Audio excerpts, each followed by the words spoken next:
प्रत्येक मनुष्य के जीवन में ऐसा क्षण अवश्य आता है जब सारे स्वप्न, सारी आशाएं, सारे दृश्य ध्वस्त हो जाते हैं। जीवन के सारे आयोजन ही बिखर जाते हैं।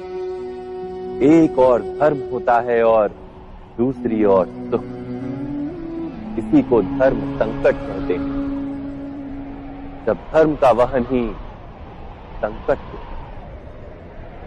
और धर्म का त्याग ही सुख हो। विचार कीजिए, कभी किसी स्वजन के विरुद्ध सत्य बोलने का अवसर प्राप्त हो जाता है, कभी ठीक दरिद्रता के समय सरलता से चोरी करने का मार्ग प्राप्त हो जाता है, कभी किसी शक्तिशाली राजनेता या राजा के कर्मचारी का अधर्म प्रकट हो जाता है। सबके जीवन में ऐसी घटना बनती ही रहती है। अधिकतर लोग ऐसे किसी क्षण को धर्म संकट के रूप में जान ही नहीं पाते। हमें किसी प्रकार के संघर्ष का अनुभव ही नहीं होता। सहजता से सुख की ओर खींचे चले जाते हैं, जैसे मक्खी गुड़ की ओर खींची चली जाती। वास्तव में धर्म संकट का क्षण ईश्वर के निकट जाने का क्षण होता है।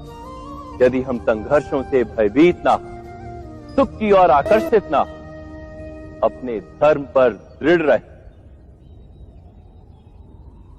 तो ईश्वर का साक्षात्कार दूर नहीं।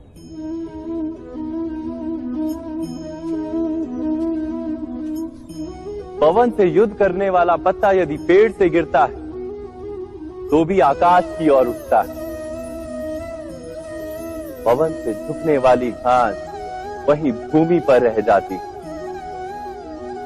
अर्थात धर्म संकट से यदि हम संकट को ही टाल दें